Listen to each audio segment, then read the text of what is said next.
Rheumatoid arthritis దీన్నే మనం కీళ్ళవాతం అని కూడా అంటాము.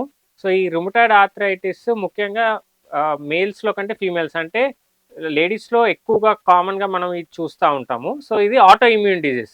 ఆటో ఇమ్యూన్ డిసీజ్ అంటే తన బాడీ తనకే శత్రువు. సో, కొన్ని కణాలుంటాయి.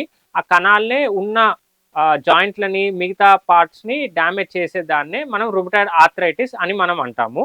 సో, ఇది కొన్నిసార్లు వంశపారపర్యంగా కూడా ఇది వస్తా ఉంటుంది. ఫుడ్‌తో కానివ్వండి, లేదా ఇంతకుముందు ఏదైనా దెబ్బ తగిలినా కానివ్వండి, వాటికి ఈ ఆర్థరైటిస్‌కి అయితే సంబంధం లేదు. వయసుతో పాటు వచ్చే ఆర్థరైటిస్‌ని మనం ఆస్టియో ఆర్థరైటిస్ అని మనం అంటాం. అదే యూరిక్ యాసిడ్‌తో వచ్చే ఆర్థరైటిస్‌ని మనం గౌటీ ఆర్థరైటిస్ అని మనం అంటాము. సో, రుమటాయిడ్ ఆర్థరైటిస్ గురించే మనం మాట్లాడుకుంటే గనక మాత్రం ఇది స్పెసిఫిక్‌గా కీళ్ళవాతంలో ముఖ్యమైన కారణం.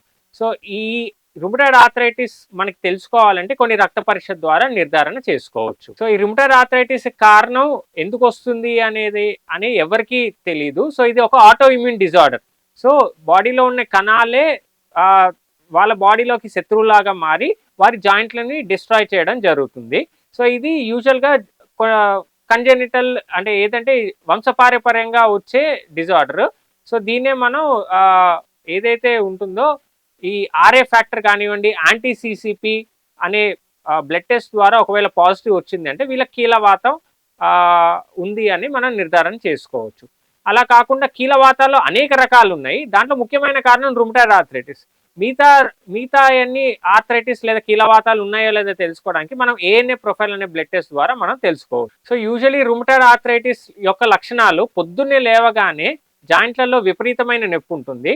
కనీసం అరగంట సేపు ఈ జాయింట్లన్నీ స్టిఫ్ అయిపోయినట్టు, అంటే బీసుపోయినట్టు, బాగా నొప్పిగా ఉన్నట్టు, బాగా ఏదైతే ఎంతసేపు ఉన్నా కూడా హాఫ్ అన్ అవర్ వరకు చాలా విపరీతంగా నొప్పితో బాధపడతా ఉంటారు. ఒక హాఫ్ అన్ అవర్ తర్వాత కొద్దిగా నడిచినా, కొద్దిగా గోరువెచ్చని నీళ్ళల్లో కొద్దిగా చేతులు పెట్టినా కూడా కొద్దిగా ఫ్రీ అయిపోతూ ఉంటాయి. సో, దాంతోపాటు ఈ కీళ్ళల్లో వాపులు రావడము, చలికాలంలో విపరీతమైన నొప్పులు రావడము, కొన్నిసార్లు స్ట్రెస్ ఎక్కువైనా కూడా ఈ నొప్పులు తిరగబెట్టడము, ఇంకొన్నిసార్లు ఏదైతే వీళ్ళు చలితో పాటు కొన్నిసార్లు రూమ్లో కూడా వీళ్ళకి ఏసీస్ వాడినా కూడా ఎక్కువ మంది సాఫ్ట్వేర్ ఇండివిజువల్స్ కొంతమంది ఏసీ ఇప్పుడు మీకు చలికాలంలో ఎలా అయితే వెదర్ ఉంటుందో అలానే వాళ్ళు వర్క్ చేసే ఎన్విరాన్మెంట్లో కూడా చలిగా ఉన్నా కూడా ఈ కీళ్ళవాతం లేదా కొన్నిసార్లు ఫ్లేర్ అప్స్ అంటాం, అంటే మందులతో ఒకసారి కీళ్ళవాతం సబ్సైడ్ అయినా కూడా కొన్నిసార్లు ఈ కీళ్ళవాతం యొక్క లక్షణాలు తిరగబెడతా ఉంటాయి. సో, ఇవన్నీ ఉన్నా కూడా మనం ఒకసారి డాక్టర్ని సంప్రదిస్తే కొద్ది రుమటాయిడ్ ఆర్థరైటిస్‌ని రూల్ అవుట్ చేసుకుని తద్వారా చికిత్స తీసుకోవాల్సి ఉంటుంది.